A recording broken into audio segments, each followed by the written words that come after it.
Love Stories. Love Stories.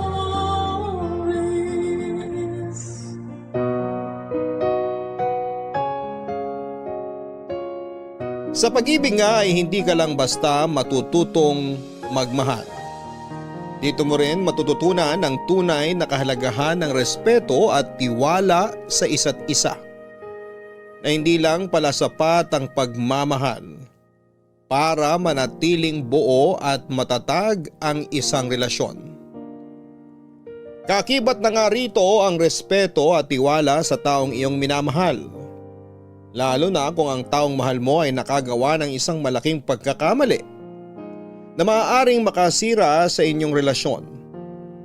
Dito mo rin matututunan na napakalawak at napakaraming nagagawa ng pag-ibig na tunay at yon ay ang pagtanggap at pagpapatawad sa pagkakamaling nagawa sa iyo.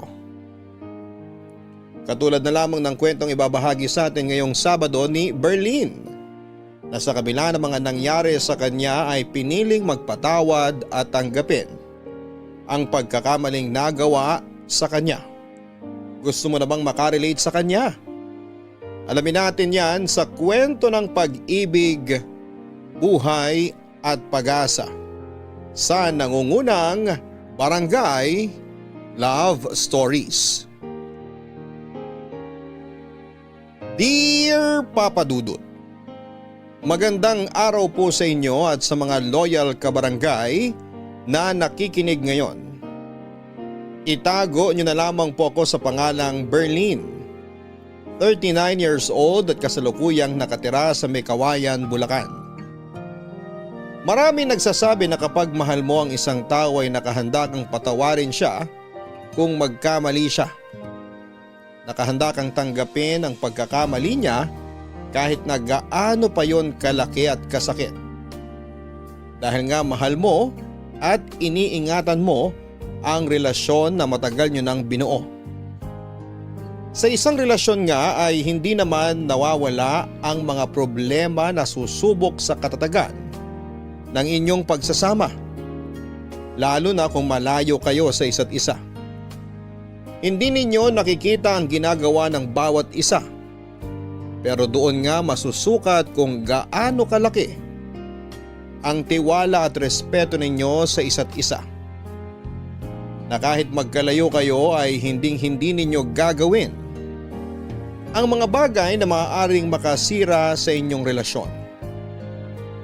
Katulad na lamang ng nangyari sa amin ng nooy long-time boyfriend ko na si Jace.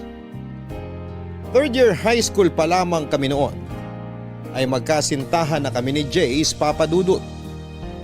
Kami nga yung definition ng perfect relationship noon dahil ni minsan ay hindi kami nag-away at lagi kaming nagkakaintindihan at kung may mga bagay man kaming maaaring pagtalunan ay agad namin yung naaayos bago pa man kami humantong sa away. Hanggang sa makagraduate na nga kami ng college at nagkaroon kami ng kanya-kanyang trabaho ay nag-propose sa akin si Jace. Agad ko namang tinanggap dahil alam ko sa sarili ko na siya na ang gusto kong makasama habang buhay. Sa opisina nagtatrabaho noon si Jace habang ako ay isang crew sa isang sikat na fast food restaurant.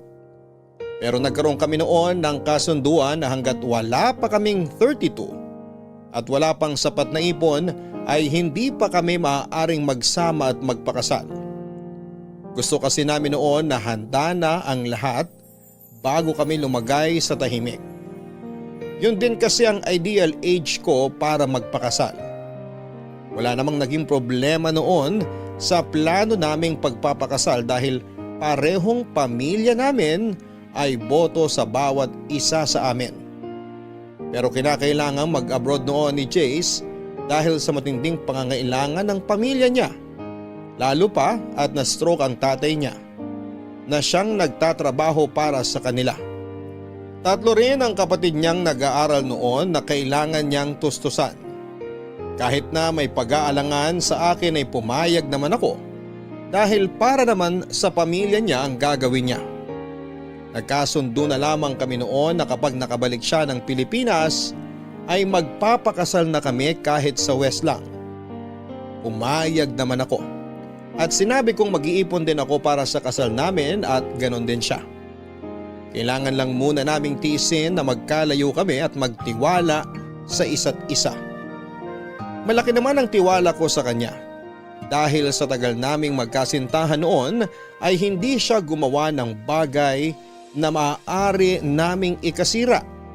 At ganon din ako dahil nga sa sobra naming mahal at nirerespeto ang bawat isa. Pero inaamin ko na hindi talaga naging madali para sa akin ang malayo kay Jace. Dahil may mga bagay na pumapasok sa isip ko habang magkalayo kami. Mga bagay na alam ko namang hindi niya magagawa pero hindi ko maiwasang mag-isip na baka matukso siya sa isang babae habang hindi niya ako kasama. Lalaki siya at may pangangailangan at naisip kong baka sa iba niya hanapin ang mga yon. May tiwala naman ako sa kanya pero hindi ko kontrolado ang mga pumapasok sa isip ko. Lalo pa nga at hindi agad nakatawag noon sa akin si Jace. Nang makarating siya sa Korea bilang isang factory worker sa paggawaan ng mga noodles. Sobrang nag-worry rin ako sa kanya noon dahil hindi ko alam kung ano na nga bang nangyayari sa kanya doon. Iniisip kong mabait ba ang mga amo niya o kaya naman ay nakakakain ba siya ng maayos. Halos 2 linggo nga bago siya nakatawag noon at tila nabunutan ako ng tinig sa dibdib nang marinig ko na ang boses niya.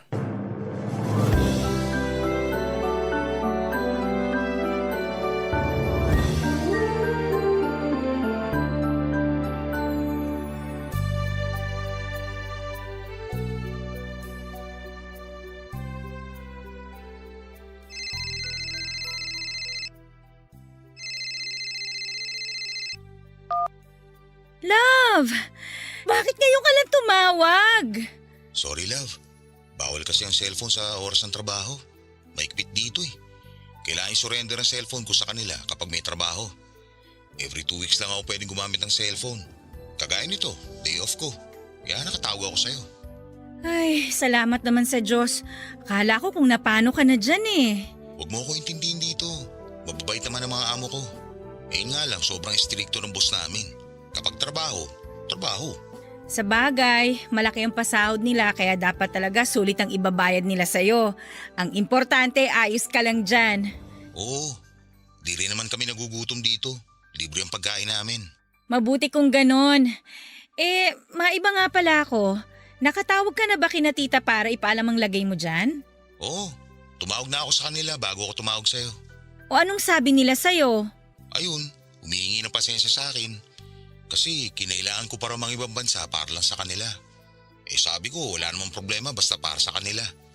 Total, andito na rin lang ako. Panahon na para makabawi man lang ako sa kanila. Tama. Basta pagbutihan mo lang ang trabaho mo dyan. Pasasaan ba't magiging maayos din ang lahat? Suportado kita sa lahat ng bagay. Alam mo naman yan. Kaya nga swerte ko sa'yo. Kasi nandiyan ka palagi para suportahan ako. Naiintindihan mo yung mga bagay na kailangan kong gawin. Natural, mahal kita eh. Tsaka para naman sa pamilya mo ang ginagawa mo.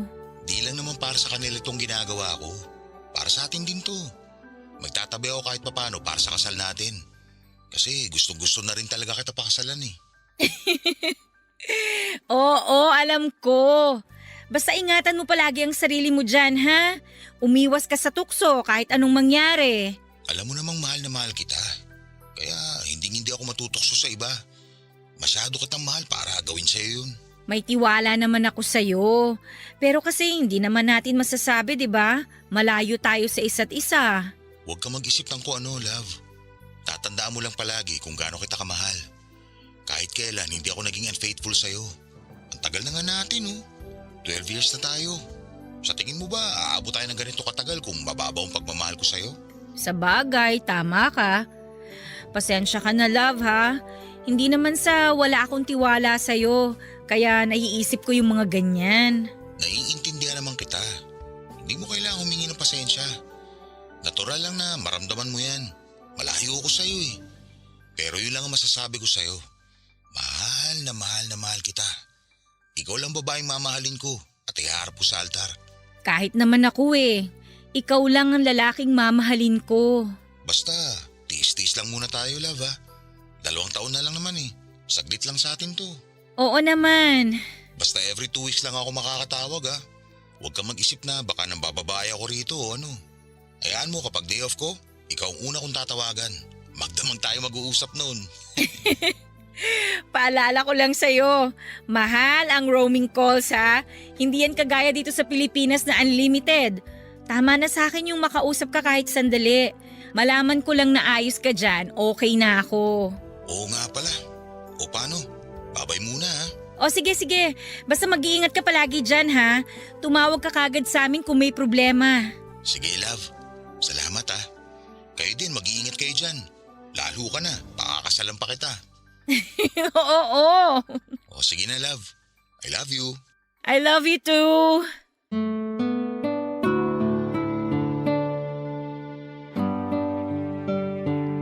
Papadudot kahit papaano ay gumaan ang loob ko nang makausap ko si Jace. Nabawasan din ang pag-aalala ko sa kanya dahil sinabi niyang ayos lang siya doon. Yun lang naman ang tanging mahalaga sa akin, Papadudot. Ang malamang nasa maayos siyang kalagayan. Sinabi ko nga rin sa sarili ko noon na hindi na ako mag-iisip ng hindi maganda tungkol sa kanya. Dahil na-realize ko na maling mag-isip ako ng ganon sa lalaking kahit kailan ay hindi nagsinungaling at naglihim sa akin. Sa 12 years na relasyon namin ay wala siyang ginawa na makakasira sa relasyon namin. Sa 12 years din na yon ay hindi kailanman nabawasan ang pagmamahal namin sa isa't isa. Kaya nga nasabi ko na napaka-perfect ng relationship namin, na kasal na lang talaga ang kulang. Pero kagaya nga ng plano ay gusto naming paghandaang mabuti ang lahat bago kami lumagay sa tahimik, Papadudot. Lumipas nga ang mahigit 1 taon, Papadudot, na sanay na ako na kada 2 linggo lang kaming nakakapag-usap ni Jace. Mas nagpursigi ako noon sa trabaho hanggang sa ma-promote ako bilang branch manager sa sikat na fast food restaurant na pinagtatrabahuhan ko. At kapag nakakapag-usap nga kami ay pareho naming kinikwento sa isa't isa ang mga nangyari sa amin sa loob ng 2 linggo. Para kahit papaano ay updated kami sa buhay ng bawat isa. Na wala kaming nakakaligtaang araw kahit na madalang kaming magkausap. Kapwa na rin kami na may ipon noon, kaya naman excited na ako dahil 3 buwan na lamang ay makakauwi na siya ng Pilipinas. Nagkasundo na rin kami na aayusin ko na ang mga dapat ayusin para sa kasal namin. Mula sa invitation sa simbahan at sa pagpili na rin ang isusuot namin. Dahil yun nga ang balak namin na kapag nakauwi siya ay magpapatahi na agad kami ng isusuot sa kasal at magpapakasal. Hanggang sa isang beses ay bigla na lamang nag-iba ang pakikitungo sa akin ni Jace. Ang sabi niya sa akin ay pagod lamang siya dahil panay ang overtime niya sa trabaho at iniintindi ko yon. Pero may kung anong nagbubulong sa akin na hindi yon ang dahilan. At ayaw ko mang isipin ay may nagsasabi sa akin na may tinatago ang fiancé ko na si Jace, Papadudot.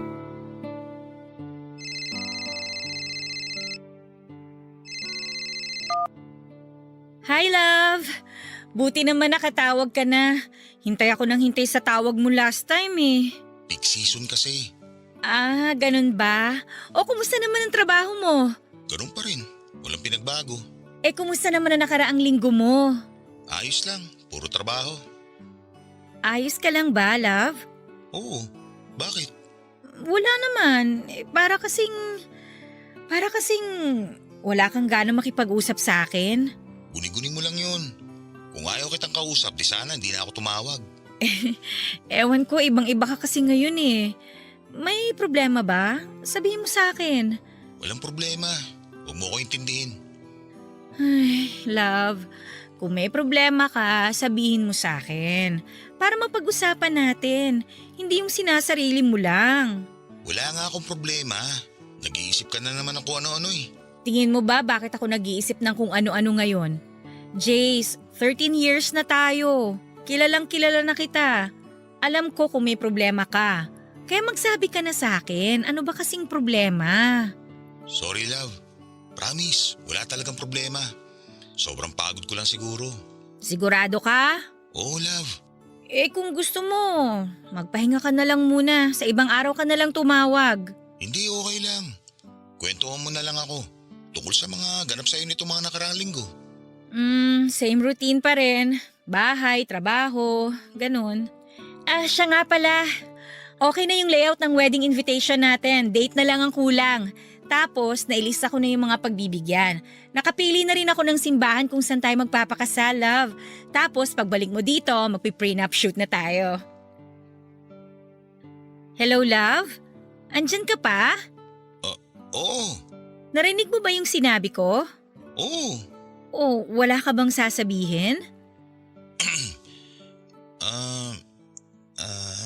Baka pwedeng i-postpone muna natin yung kasal? Kahit mga 2 years? Ano? Postpone? Love, ang tagal na nating pinlano to. Alam ko, kaso… Kaso ano? Budget? May problema ba sa budget, Jace? May ipon ako, sapat yun para sa pagpapakasal natin. Hindi naman yun. Naisip ko lang na mag-extend muna ng mga 2 taon dito. Bakit?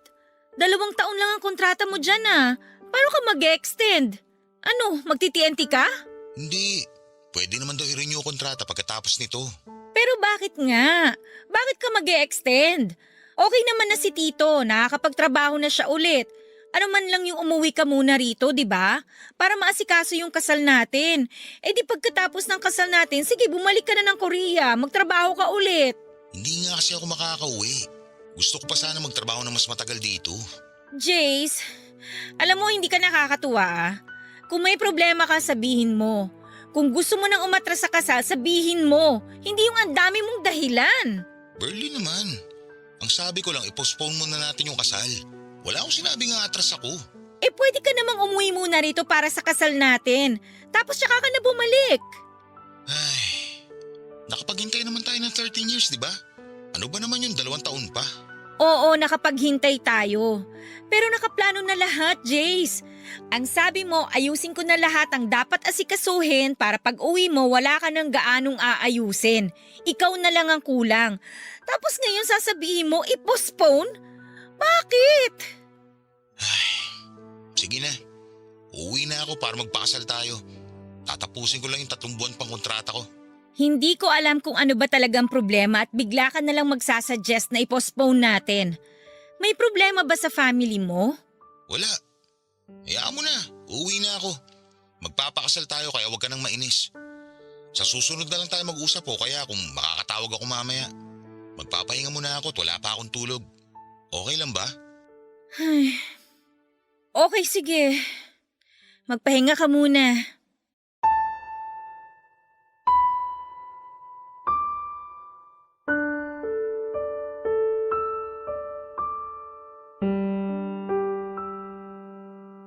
Papadudod sa kabilangan ng pagtataka ko sa naging reaksyon ni Jace ay isinawalang bahala ko na lamang yon kahit na may nararamdaman akong hindi maganda.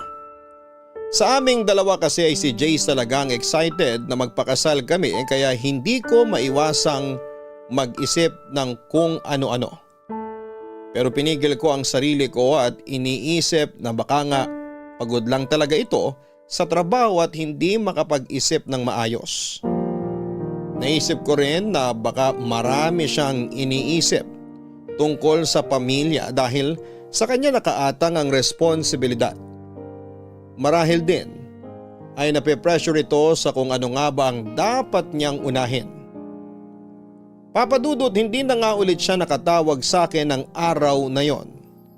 Pero ayos lang naman sa akin, mas maigi na rin siguro yon para makapag-isip siya ng maayos. Napagpasyahan kong maghintay na lamang sa kung ano nga ba ang magiging desisyon niya. At bilang partner ay nakahanda akong irespeto kung ano man yon. Nang sumunod na beses na pagtawag sa akin ni Jace ay kapansin-pansin ang panlalamig nito sa akin. Wala itong kabuhay-buhay sa pakikipag-usap sa akin na parang minsan ay napipilitan na lamang siyang kausap ako. Ayaw ko mang mag-isip ng hindi maganda. Pero sa kinikilos ni Jace ay hindi ko mapigilan ang sarili ko. Halos lahat na yata ng pangit na senaryo ay naisip ko na baka may ibang babae siya kaya gano'n na lamang ang panlalamig niya sa akin. Hindi na siya malambing kagaya ng dati at palaging malayo ang sagot sa tuwing may itinatanong ako sa kanya, Papa Dudut. Papa Dudut, nagpatuloy ang cold treatment sa akin ni Jace hanggang sa dumating na sa point na halos hindi na siya tumatawag. Halos hindi ko na nga alam kung ano ang iisipin ko ng mga panahong yon. Nagsimula na ako mag-alala at makaramdam ng kaba dahil wala talaga siyang paramdam. Baka mapahamak na siya o ano, kaya naman hindi na ako nagdalawang isip na lumapit sa pamilya niya at itanong kung tumatawag ba sa kanila si Jace.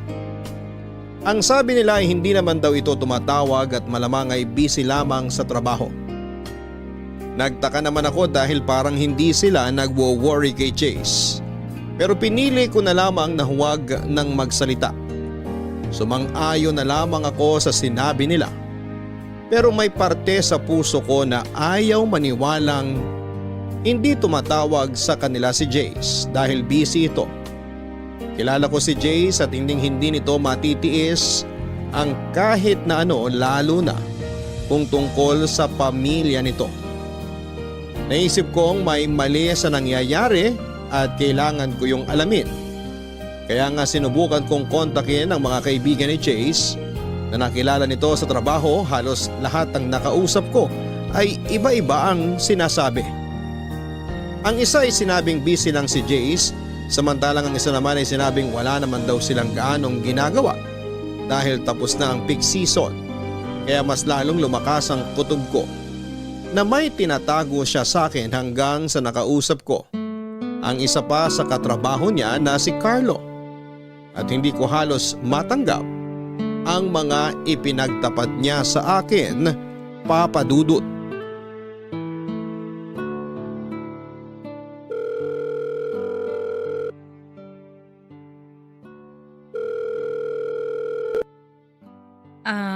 Hello? Hello, Ren.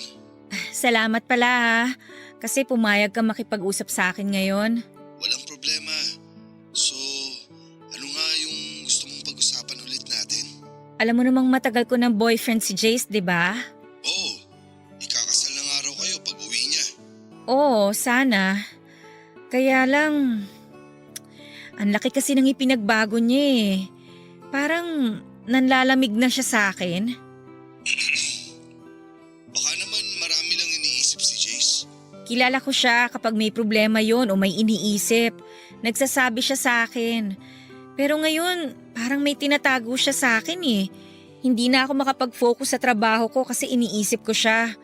Kung ano na bang nangyayari sa kanya, wala na rin akong maayos na tulog kakaisip kung ano ba talagang pinagkakaabalahan niya. Ano kasi, wala ako sa posisyon para sabihin sa'yo to. Na alin? May alam ka ba? Ang mabuti pa siguro, si Jace na lang ang kausapin mo. Paano ko nga siya tatanungin? Isang buwan na siyang hindi nagpaparamdam sa akin. Malilintikan kasi ako eh. Bakit? Pinagbantaan ka ba ni Jace? Hindi, pero iisipin nun na ako ang nagsabi sa'yo.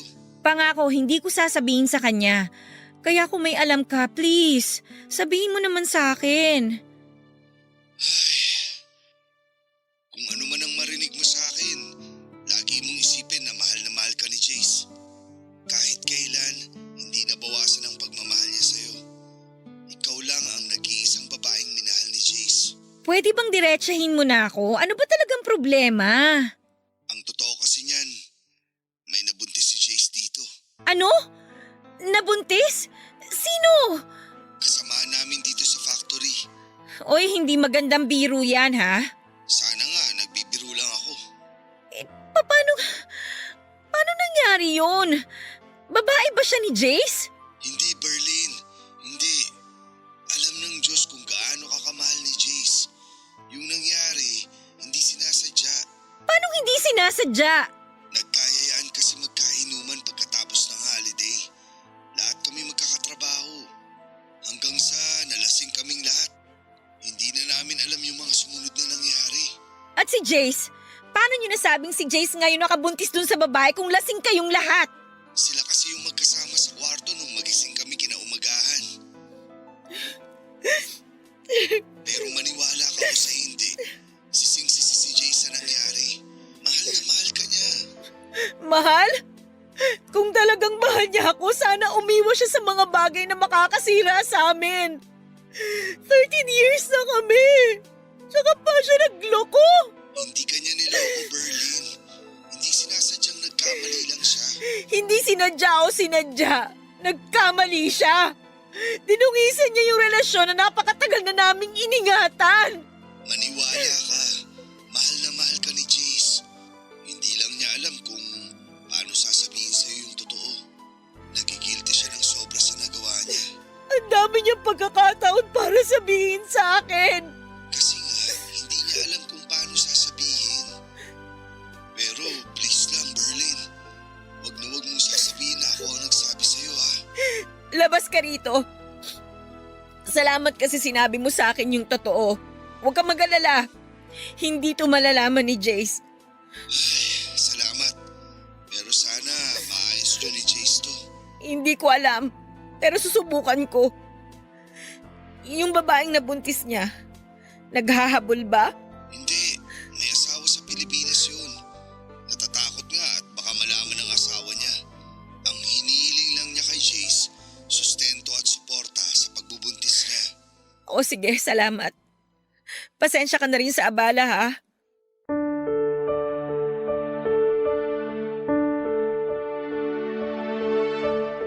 Papadudod para akong hinagisan ng bomba dahil sa mga nalaman ko. Pakiramdam ko ay mamamatay ako sa sobrang sakit dahil parang paulit-ulit na sinasaksak ng kutsilyo ang puso ko. Sa sobrang tagal naming magkarelasyon ni Jace ay ni minsan ay hindi siya nagloko. At kahit minsan ay hindi kami nag-aaway ng dahil lamang sa babae. Kaya may parte pa rin sa puso ko na ayaw maniwala sa mga sinasabi ni Carlo. Pero ano nga ba ang mapapala niya kung sakaling siraan niya si Jace sa akin? Maliban na lamang kung may lihim na galit ito rito. Hindi ko alam kung paano ko tatanggapin ang katotohanang magkakaanak siya sa ibang babae. Pakiramdam ko ng mga oras na yon ay wala akong kwentang babae. Dahil sa kabila ng pagmamahal ko kay Jace ay nagawa niya yon sa akin. Sarado ang utak ko ng mga oras na yon dahil wala akong pakialam kung sinadya yon o hindi. Ang tanging naisip ko lang noon ay nagtaksil sa akin si Jace. Naisip ko nga rin na baka nawala na ang pagmamahal niya sa akin dahil magkalayo na kami. Hindi ko na nagagawa mga bagay na ako dapat ang gumagawa para sa kanya at nahanap niya yon sa ibang babae. Kaya naman nang tumawag siya ulit sa akin ay agad ko siyang kinumpronta.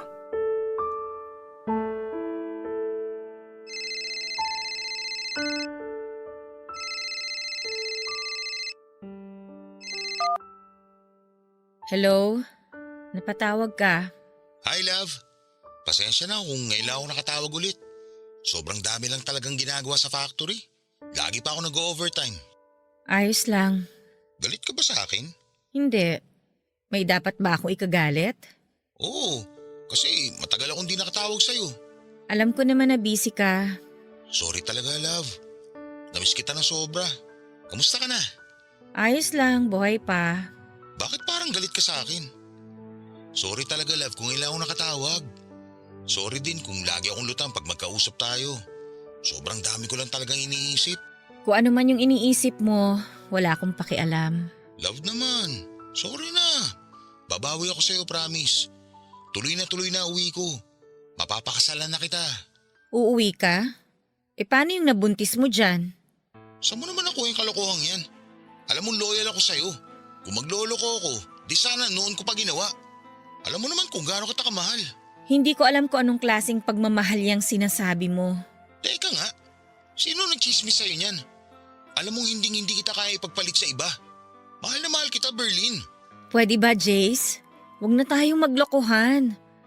May nagsumbong na sa akin eh. Kaya huwag ka nang magsinungaling. Magsabi ka na lang ng totoo kaysa paikot-ikot lang tayo dito. Hindi ako tanga. Alam mo yan. Okay, magsasabi na ako. Pero please, huwag mo isiping niloloko kita. Na may iba akong babae. Nag-iisa ka lang na babaeng mamahalin ko at iharap sa altar. Sobrang mahal na mahal kita. Tayo kung mawala ka sa akin. Nakagawa ka na ng bagay na ikasisira natin, Jace. Painggan mo muna ako, love. Hindi ko sinasadya yung nangyari. Isinusumpa akong nangyari yun. Sising-sisi ako at galit na galit sa sarili ko dahil hindi ko alam kung ano pang mukhang iharap ko sa'yo pagkatapos na nangyari. Pero ngayon, umaasa ako na sana mapatawad mo ako. Promise, hindi ko sinasadya. Hindi ko gusto yung nangyari. Pare-pareho kaming lasing nun at hindi ko na alam ang ginagawa ko. Hindi alam ang ginagawa? Kahit lasing ka, alam mo pa rin ang nangyayari sa paligid mo. Hindi totoo yung lasing ka kaya hindi mo alam ang ginagawa mo. Palusot lang yan ng mga taong manloloko. Hindi kita niloko, Berlin. Hindi ko ginusto yung nangyari. Sana hindi ka na lang nakipag-inuman para hindi ka umabot sa ganun, di ba? Hindi ka naman pala inom eh. Bakit sumama ka sa kanila? Kasi nakikisama ako sa kanila. Nasobrahan ka naman yata sa pakikisama, Jace. Hindi ko naman alam na aabot sa ganun. Ang alam ko, simpleng inuman lang yun. Alam mo bang ang daming namamatay sa maling akala? Gusto mong dumagdag? Alam mo, Berlin, walang patutunguhan tong usapan natin. Paulit-ulit lang eh. Hindi rin tayo nagkakaintindihan. Sinabi ko na nga hindi ko ginusto yung nangyari. Oh, ngayon ikaw pa ang galit? Ang galing mo naman. Ako na nga itong niloko. Ako pa yung kailangan mag-adjust sa katangahan at kakatihang ginawa mo. Pinaliwanag ko na sa'yo kung ano ba talaga nangyari. Pero parang hindi mo naman naiintindihan. Ah, talaga? Ako pa talaga hindi makaintindi. Kung ikaw kaya ang nasa posisyon ko, ano kayang mararamdaman mo, ha? O ano? Bakit hindi ka makasagot? Sa ibang araw na tayo mag-usap. Kapag hindi na mainit ang ulo natin pareho.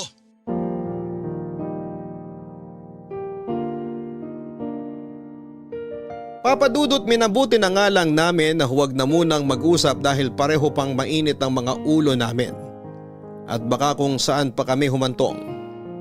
Hindi ko alam noon kung paano tatanggapin lahat ng mga nalaman ko lalo na kay Jace na mismo nang galing ang mga salitang hindi ko nais marinig o mas tamang sabihin na kinakatakutan kong marinig.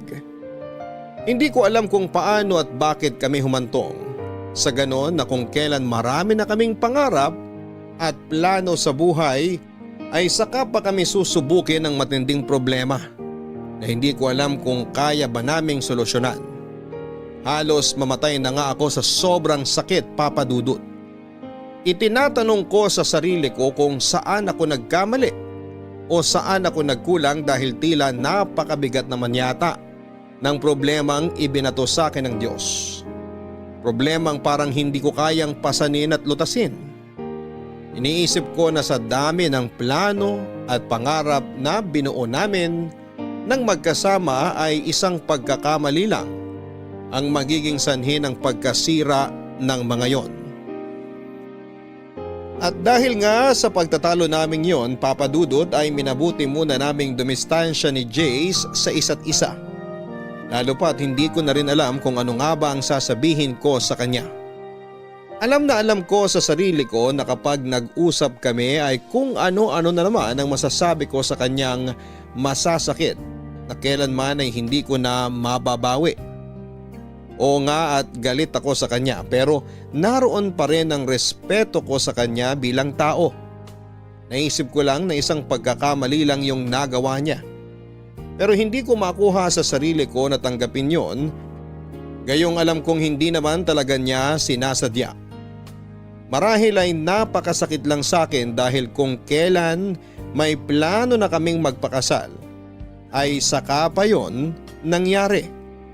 Na tila ba gustong hadlangan ng tadhana ang pagsasama namin. Sobrang litong-lito ako nung mga panahong yon. Hindi ko alam kung ano ang dapat kong gawin para maayos ang relasyon namin na hindi naman ako ang sumira. Pero sa kabila nga ng mga nalaman ko ay sinolo ko yon. Walang nakalam kahit sino sa pamilya ko o sa mga taong nakakakilala sa amin dahil ayaw kong masira ang imahe ni Jace sa kanila. Kahit papaano ay gusto kong itago ang kahihiyan dahil naisip ko na ang kahihiyan ni Jace ay kahihiyan ko na rin. Malaking insulto din yon sa akin kung sakali dahil sa tinagal-tagal nga naming magkasintahan ni Jace ay ni minsan ay hindi siya gumawa ng bagay na ikakasira namin. Simpleng inuman lang pala ang magiging mitya ng bombang sisira sa amin. At may mga bagay na hindi talaga maiiwasan kagaya na lamang ng muling pag-uusap namin ni Jace.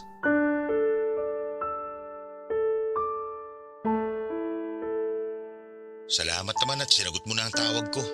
Ano bang kailangan mo? Gusto ko tayong makausap na maayos. Please, Berlin. Alam kong wala akong karapatang magdemand sa'yo pero sana naman. Huwag mo itapon na lang basta napakaraming taon na binuno natin. Ayaw mong mag-demand? Ano sa tingin mong ginagawa mo ngayon? Di ba nagde-demand ka? At talagang may gana ka pang gumanyan ha? Kung tutuusin, ikaw ang punot dulo ng lamat na to sa relasyon natin. Alam ko at pinagsisisihan ko yun. Kaya sana naman pakinggan mo ako. Hindi ko alam, Jace. Pakiramdam ko nanliliit ako sa nangyayaring to sa atin. Hindi ko alam kung paano ko titimbangin yung sitwasyon. Dahil sinadya mo man yun o hindi, nagkamali ka pa rin. At hindi lang simpleng pagkakamali ha. May batang involved dito, Jace. Alam kong napakalaki ng pagkakamali ko, Berlin. Pero sana naman tanggapin mo pa ako. Hindi ko talaga ginusto yung nangyari. Hindi ko na talaga alam yung nangyayari sa paligid ko ng mga oras na yun. Berlin, alam mo kung gaano kita kamahal. Yung sakit na nararamdaman mo ngayon, alam ko na ako ang dahilan yan. Kaya para ako mababaliw kasi hindi ko intensyon na saktan ka. Kung pwede ko lang alisin yan, ginawa ko na. Wala kang idea kung gaano kasakit ang nararamdaman ko ngayon. Jay, sobrang tagal na nating magkarelasyon. Wala tayong naging problema. Kung kailan ikakasal na tayo, tsaka pa nangyari to? Ano bang gusto mong maramdaman ko? Love, pagsubok lang to na kailangan natin lampasan. Sabi mo nga sa maraming taon na relasyon natin, wala tayong naging problema. Ito na yun. Sinusubok na tayo kung hanggang saan tayo magiging matatag. Ngayon pa ba tayo susuko? Hayaan ba natin na hanggang dito na lang tayo? Hindi ko alam, Jace. Hindi ko alam kung saan ako lulugar. Hindi mo kailangang isipin yan. Alam mo, ikaw lang nag-iisang babae minamahal ko. Mas importante ka sa akin. Eh paano yung anak mo? Hindi ako magiging masaya kung alam ko may batang magsasuffer dahil lang sa pagkakamaling yon. Hindi ko naman pababayaan yung bata kung yun ang iniisip mo. So suportahan kong bata. Pero hanggang dun lang yun. Hindi mo rin masasabi, Jace. Anak mo yun eh. Dugot laman mo. Kapag nasilayan mo yung batang yon, sigurado ako mag-iiba ang mararamdaman mo para sa bata. Magtiwala ka sa akin, Berlin. Hanggang suporta lang ang maibibigay ko sa bata. Ayoko, Jace. Hindi ko maaatim na agawan ng ama ang isang walang kamuwang-muwang na bata. Kung tutuusin, hindi naman niya ginustong mabuo. Bunga lang siya ng isang gabing pagkakamali. Naawa ko sa bata, Jace. Eh anong magagawa ko? Oo, anak ko yun. Pero mas importante ka sa akin. Hindi naman ako papayag na mawala ka sa akin. Hindi ko naman tatalikuran ng bata eh. Ibibigay ko lahat ng pangangailangan niya. Pero yun lang yun. Naisip ko lang kasi, kung ako yung nasa kalagayan ng babae, parang ang hirap. Yung anak ko walang kikilalaning ama. Love, wag mo munang isipin na ibang tao, please. Isipin mo muna tayo. Ang relasyon natin. Kung paano natin naayusin. Mahal na mahal kita. At kung kailangan na lumod at magmakaawa ako sa harapan mo, gagawin ko.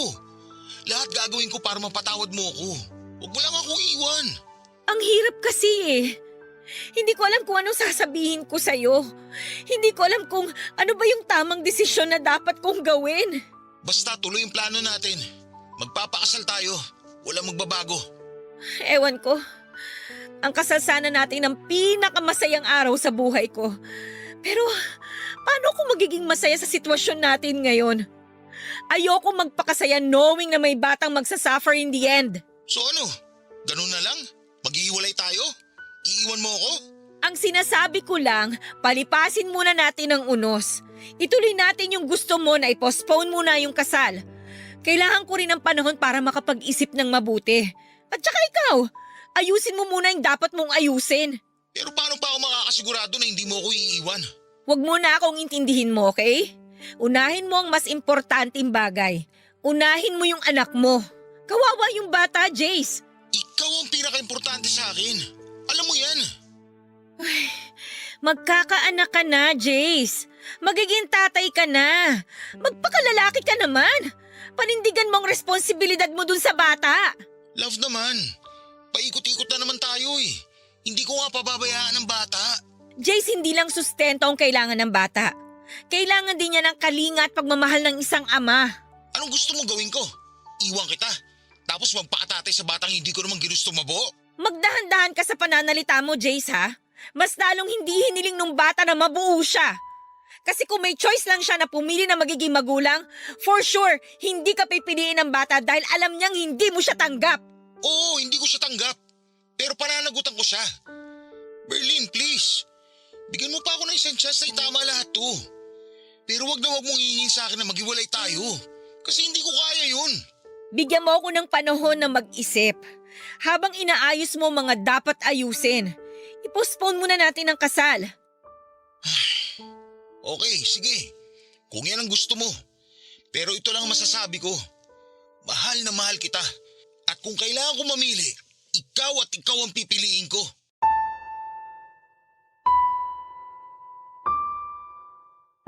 Papadudot nang sabihin sa akin yun ni Jace, ay hindi ko makapasa puso ko ang saya.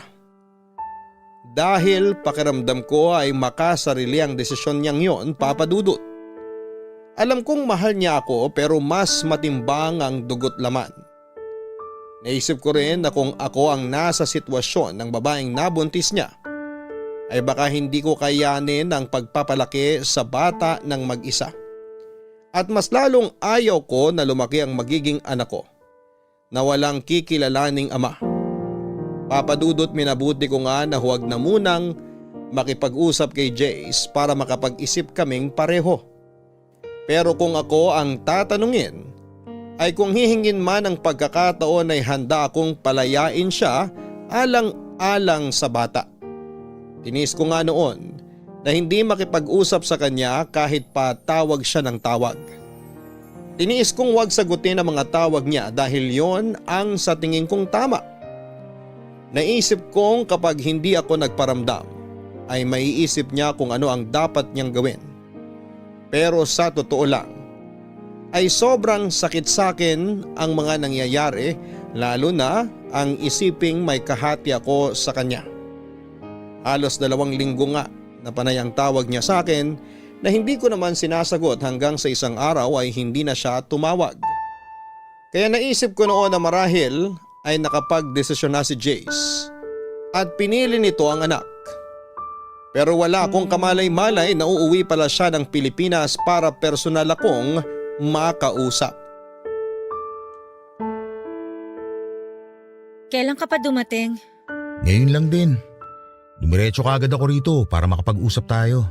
Nagpahinga ka na muna sana bago ka pumunta rito. Hindi ko na kaya ipagpaliban pa to, Berlin. Para na ako mababaliw. Hindi mo sinasagot ang mga tawag ko. Sinabi ko naman sa'yo na kailangan nating makapag-isip pareho. Paano tayo makakapag-isip kung lagi din naman tayong mag-uusap? Hindi naman solusyon ang pagdistansya sa isa't isa. Kaya nga tayo mag-uusap para mas madali nating maayos ang problema natin. Ang problema dapat tinaharap, hindi tinatalikuran. Paano natin tumaayos kung ayaw mo naman makipag-usap? Ang dali lang para sa'yo na sabihin. Kasi hindi naman sa'yo nangyari eh. Oo, hindi sa akin nangyari. Pero naisip ko na rin yan na kung sa akin man mangyari to, tatanggapin pa rin kita ng buong buo. Nasasabi mo lang yan kasi wala ka sa totoong sitwasyon. Hindi ko lang nasasabi to. Tatanggapin talaga kita dahil mahal na mahal kita. Handa akong kalimutan ang mga pagkakamali mo, huwag ka lang mawala sa akin. Ganyan kita kamahal, Berlin. Sana naman bigyan mo ako ng pagkakataon na pagsisihan ng gusto ang pagkakamali ko. Hayaan mo akong bumawi sa'yo. Hindi ko alam, Jace. Gulong-gulo talaga ako. Kaya nga ayoko muna makipag-usap sa'yo dahil hindi ko alam ang sasabihin ko sa'yo. Mahal mo pa ba ako? At bakit mo naman naitanong yan? Pakiramdam ko kasi wala ka ng pagmamahal sa akin kaya ka ganyang katigas. Naiinis na ako sa usapang to ha. Ba't parang kasalanan ko pa na hirap akong magpatawad? Sariwa pa sa akin ang lahat, Jace. Sorry love. Sorry. Kahit ako, gulong-gulo din ako. Pero isa lang ang sigurado ako. Ayaw kitang mawala sa akin. O paano yung anak mo? Wala ka man lang bang maramdaman na gusto mong bigyan din ng pagmamahal ang anak mo? Love naman. Willing ako magbigay ng sustento sa kanya. Lahat ng pangangailangan niya ibibigay ko. Napag-usapan na natin to, di ba? O sige, sabihin na nating magsusustento ka. Siyempre hindi maiiwasang mag-usap kayo palagi nung nanay niya. Tapos hindi mo namamalayang nahulog na pala yung loob mo sa kanya. Oh, nasa na ako doon? Paano na ako? Love, yan ang wag na wag mong iisipin. Alam mo kung gaano kita kamahal. Hindi ko itatapon lahat ng pinagsamahan natin. Hindi ko itatapon yung pagmamahalan natin. Dahil lang sa bago ko palang nakikilala. Siguro mamahalin ko yung bata, pero hindi ang ibang babae. Bigyan mo muna ako ng space. Hindi na ako makahingi. Sabihin mo na madrama ako o maarte. Pero hindi ganun kadali sa akin na tanggapin yung sitwasyon. Na yung lalaking pakakasalan ko nakabuntis ng ibang babae. Kahit ito man lang muna, ibigay mo sa akin, please. Love naman. Tsaka sino nagpapasok nga pala sa'yo dito? Naabutan mo ba sina mama? Hindi ko sila inabutan. Pasensya na, pumasok na ako dito nang walang paalam. Bukas kasi yung gate eh. Mabuti na rin na hindi kayo nagkita ni na mama. At wala silang kaalam-alam sa nangyari. Hindi ko sinabi sa kanila kung anong problema nating dalawa at paniguradong magagalit yun sa'yo. Teka, wala ka bang balak sabihin sa kanila? Hindi ko alam. Pinagtatakpang kita hanggat maaari dahil ayoko magmukhang katawa-tawa sa maraming tao. Kasi parang ang iisipin nila nun, hindi ganun katibay yung pundasyon ng pagmamahalan natin kaya nangyaring lahat ng ito. Ang kahihiyan mo, kahihiyan ko rin. Sorry talaga. Hindi ko talaga ginusto mangyari sa atin to. Love, maayos pa naman natin to, di ba? Bigyan mo nga muna ako ng space para maisip ko kung ano ba talaga yung gusto kong mangyari sa relasyon natin, Jace.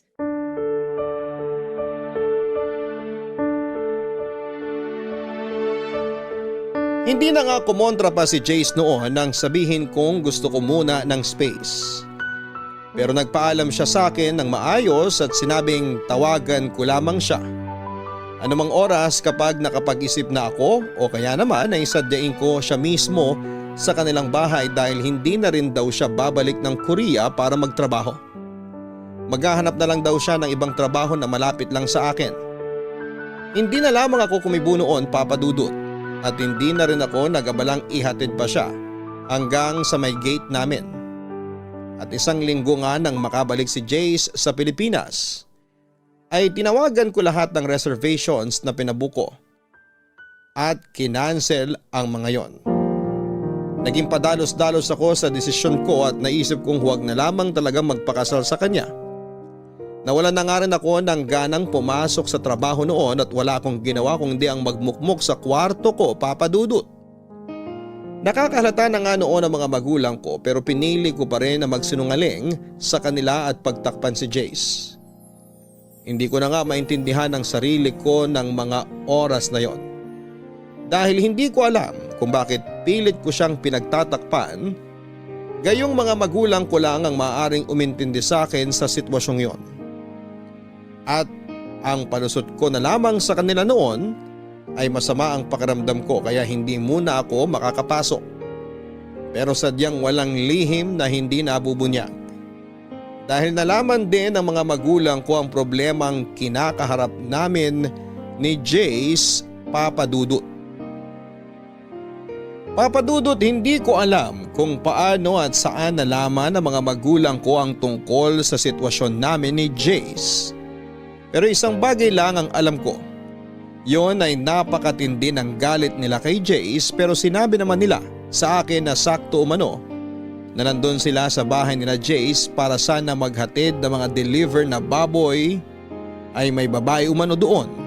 Nakausap nila Jace at nalaman nilang ang babaeng yon ay nabuntis ni Jace habang nasa Korea. Sinabi pa ng mga magulang ko na gustong-gusto nilang saktan at pagalitan si Jace. Pero mas pinili na lamang nilang umalis at huwag nang mag-iskandalo. Agad ko naman silang tinanong kung naroon pa ang babaeng kausap ng mga magulang ni Jace. At sinabi nilang nandun pa dahil pinag-uusapan umano ng mga ito ang tungkol sa bata. Papadudot, wala nga akong inaksayang panahon at umalis ako ng bahay nang walang ligo at toothbrush dahil sa pagmamadali kong puntahan si Jace. Pero nang makarating ako doon, ay hindi ko na inabutan ang mga magulang ni Jace dahil may pinuntahan ang mga ito. Ang tanging nadatnang ko na lamang sa sala ay si Jace at ang babaeng sigurado kong nabuntis ni Jace. Hindi ko napigilan na tignan siya mula ulo hanggang paa at ramdam kong nailang siya sa akin, Papadudot. Sa tansya ko noon ay ilang taon ang tanda ng babae sa aming dalawa ni Jace. Siguro ay nasa 34 o 35 dahil halata naman sa itsura. Maayos itong manamin at mukhang desente. Yun nga lang ay mabigat talaga ang loob ko sa kanya. Nabigla pa nga si Jace sa pagdating ko pero agad ding nakabawi at inanyayahan akong maupo para makapag-usap kaming tatlo.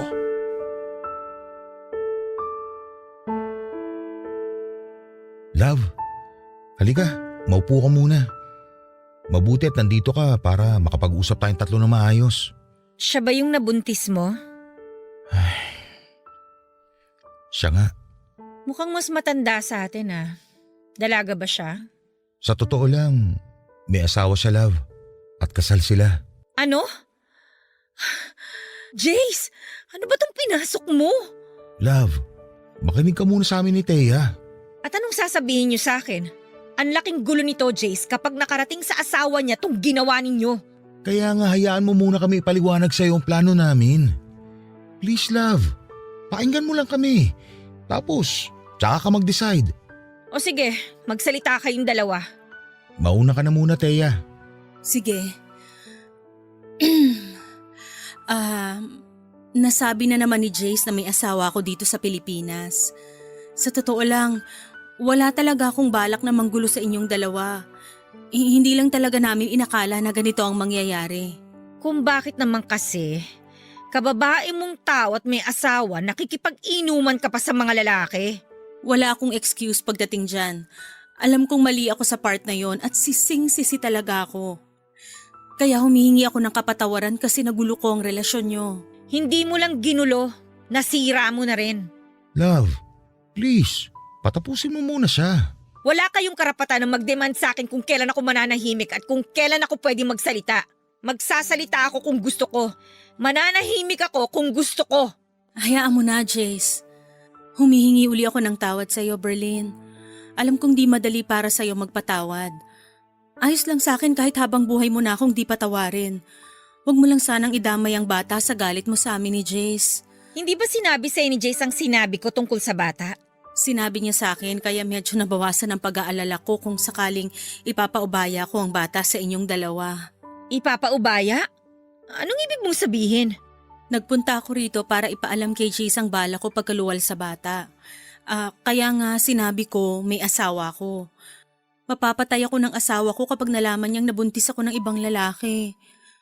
Gusto ko lang sana na hanggat hindi ko pa naluluwal yung bata, suportahan ako ni Jace mula sa pagbubuntis hanggang sa tuluyan na akong manganak.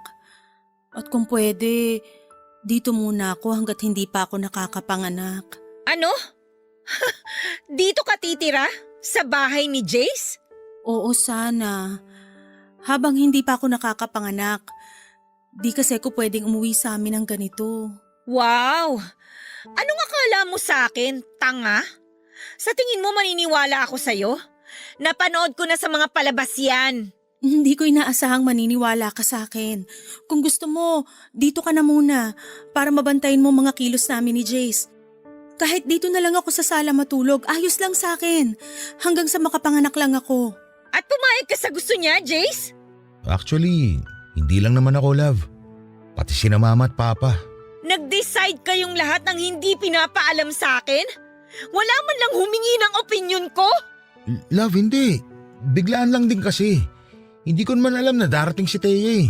Eh di sana'y pinatawag mo muna ako, di ba?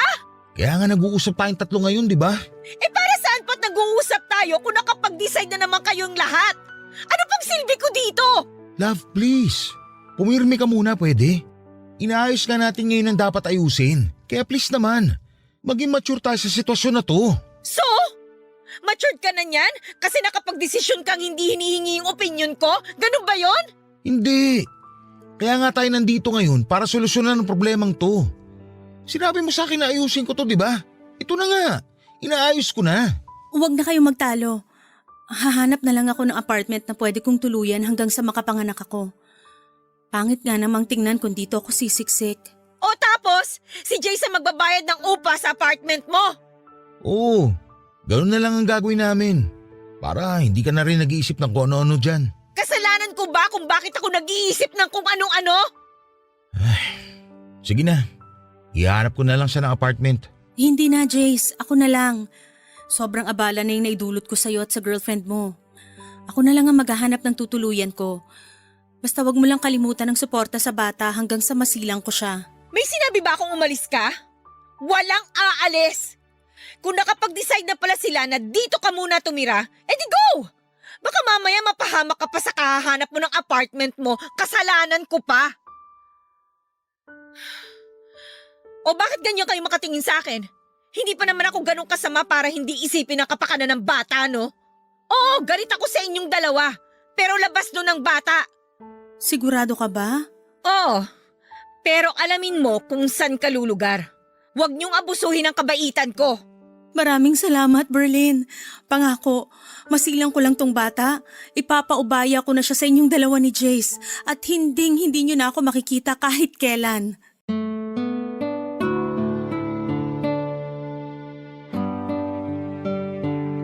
Papadudot wala na nga akong nagawa kung hindi ang sumang-ayon na lamang sa desisyon ni Jace at ni Teya.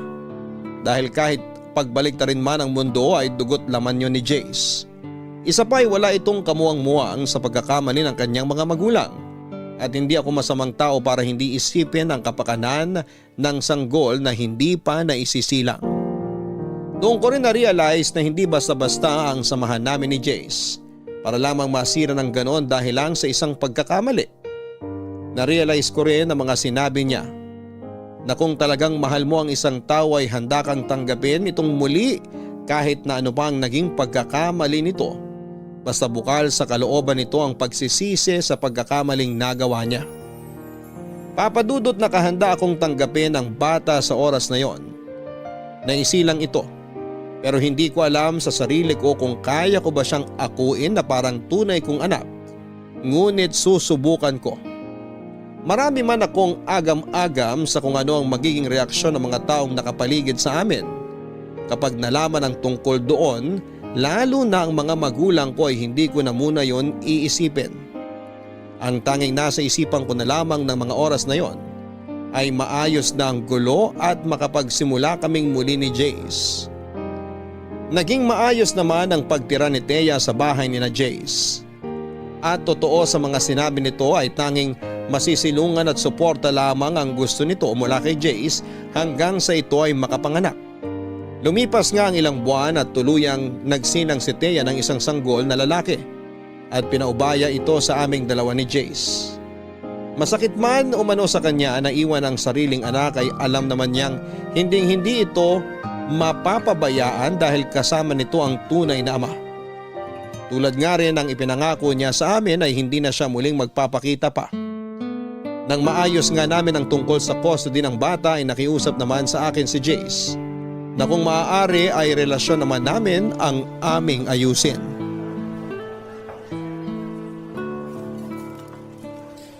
Love, Akala ko ba pupunta tayo sa mall para mamili ng mga gamit ni Baby Liam? kumain muna tayo. Gusto ko rin na makapag-usap tayo na maayos. Ano bang gusto mong pag-usapan natin? Galit ka pa rin ba sa akin dahil sa nangyari? Sa totoo lang, hindi ko naman kaagad makakalimutan yung mga nangyari, Jace. Nagre-recover pa rin ako hanggang ngayon. Paulit-ulit akong hihingi ng kapatawaran kung kinakailangan. Pero sana matanggap mo ng buong bata, ang anak ko. Napag-usapan na natin to, di ba? Oo, hindi madali pero susubukan ko. Dahil wala namang kasalanan yung bata sa lahat ng nangyari eh. Salamat. Pero sana tuloy pa rin ang pagpapakasal mo sa akin. Alam ko mahirap ang hinihiling ko, pero mahal na mahal kita eh. Alam ng Diyos na ikaw lang nag-iisang babaeng minahal ko bukod sa nanay ko. Sobrang mahal na mahal kita kaya handa akong tanggapin kung magagalit ka sa akin. Sumbatan mo ako. Huwag mo lang akong iwan. Kilala mo ako, Jace. Kahit kailan hindi kita natiis. Siguro nasaktan mo ko pero narealize ko na mas nangingibabaw yung pagmamahal ko sa'yo kaysa sa galit ko. Mas natatakot ako na mawala ka sa akin. Siguro nga tama ka na ito na yung pagsubok na binigay sa atin ng Diyos. Hindi niya tayo bibigyan ng pagsubok na hindi natin kakayanin. Daraanan lang natin ang pagsubok na to. At sisiguraduhin natin hindi na natin to babalikan. Tama. Hindi kita mamadaliin na patawarin ako. Magalit ka sa akin kahit gaano pa katagal. Tatanggapin ko. Sa totoo lang napatawad na kita. Pero hindi mo pa rin may aalis sa akin yung pangamba ko sa kung ano yung mangyayari ngayon na dumating na sa buhay mo si Liam. Wala namang magbabago, love. Dadagdagan lang tayo ng bagong miyembro ng pamilya. Ikaw na magiging nanay niya. Sa tingin mo ba magiging mabuting ina ako sa kanya? Oo naman. Dahil isa kang mabuting tao. Wala akong alam sa pag-aalaga ng bata. Tutulungan naman tayo ng mga magulang ko. Pero maiba ako. Ano palang sabi ng mga magulang mo tungkol sa bagay na to? Wala naman daw silang magagawa at nandito na to. Kailangan lang daw na panindigan at nakakaawa nga yung bata. Nahihiya rin ako sa kanila. Wala na akong mukhang maiharap sa kanila eh. Pero handa akong hingi ng kapatawaran nila. Galit na galit sila. Pero hindi sa'yo. Nagagalit sila dahil sa nangyari. Pangako, gagawin ko ang lahat para mapatawad nila ako. Kahit pa mag-back to zero ako sa panliligaw sa'yo at sa kanila. Hindi mo na kailangan gawin yan. Alam naman nilang mabuti kang tao at naging tapat ka sa akin. Sila na nga rin mismo yung nagsabi na sadyang may mga bagay na hindi natin kontrolado at nangyayari na lang. Pero may kasalanan pa rin ako sa nangyari. Maraming paraan para naiwasan ko sana yun. Jace, tapos na yon. Nangyari na. Hindi na tayo dapat nananatili sa isang bagay na parte na lang ng nakaraan. Maraming salamat sa pag-unawa sa akin. Mahal na mahal kita kaya handa akong tanggapin ka sa kabila ng mga nangyari. Pagpasensyahan mo na rin ako kung may mga nasabi akong hindi maganda sa'yo. Naiintindihan kita, love.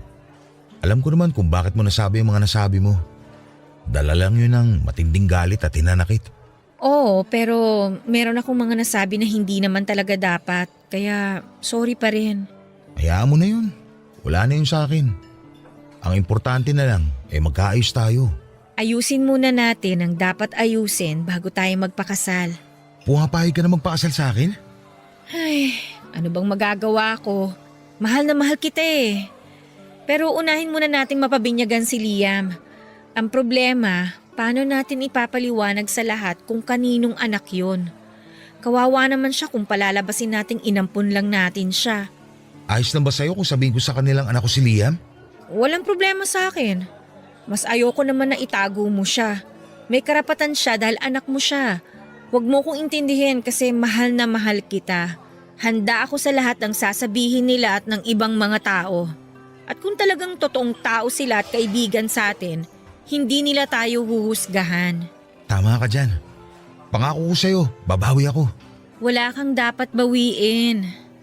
Ang mabuti pang gawin natin, ibuhos natin lahat ng kalinga at pagmamahal kay Liam dahil ikaw lang ang magulang niya ngayon. Bakit sa tono mo parang ako lang ang magulang niya?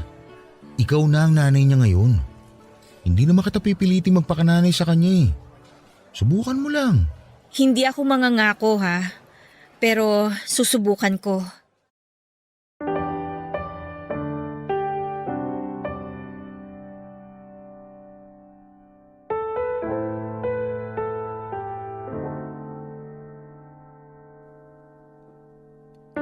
Papadudot pinabinyagan nga namin si Bibi Liam at pinaalam sa lahat ng mga kakilala na tunay na anak yun ni Jace at halos lahat sila ay bumilib sa ginawa ko. Napakabihira lang daw kasi ang kagaya ko na handang tanggapin ang bunga ng pagkakamali ng taong minamahal. Sa totoo lang ay nahirapan din ako na tanggapin ang lahat pero na-realize ko na hindi talaga yon ginusto ni Jace. Ang tanging paraan na lamang namin para maitama ang pagkakamaling yon ay harapin ang nangyari at palakihin ng maayos at busog sa pagmamahal si Baby Liam. Sinabi pa nga nila na isipin lang namin na blessing in disguise si Liam. Lalo pa nga at na-diagnose akong may PCOS. Ibig sabihin ay maliit lamang ang chance ako na magbuntis. Halos madurog ako nang malaman ko pero hindi ako pinanghinaan ng loob dahil sinabi naman ng mga doktor na may mga paraan pa para ako ay magbuntis at magkaanak. Makalipas nga ang ilang buwan matapos ang binyag ni Baby Liam ay ang kasal naman naming dalawa ni Jace ang aming inasikaso. At masayang masaya ako dahil sa paglipas ng mga panahon ay unti-unti nang nabubuo ang pamilyang pinapangarap ko kasama si Jace. Napamahal na rin ako kay Liam at parang tunay na anak na ang turing ko sa kanya. At masasabi ko na napalaki namin siya ng maayos ni Jace dahil lumaki siyang mabait at magalang at higit sa lahat ay mapagmahal. At laking pasalamat ko rin nga nang hindi kalaunan ay nagdalang tawa ko at nagsilang ng isang sanggol na babae na pinangalanan kong Jamaica. Hango sa pangalan naming tatlo ni na Jace at Liam. Sobrang saya ko nga papadudot dahil hanggang ngayon ay masaya at nananatiling matatag ang aming pamilya. At tuloy na ring naghilom ang sugat na naiwan ng kahapon.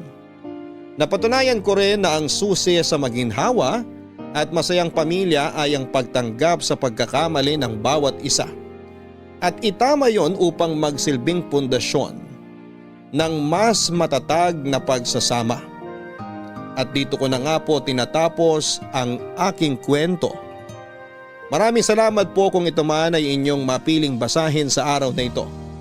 More power po sa inyong programa. Ang inyong loyal kapuso at kabarangay,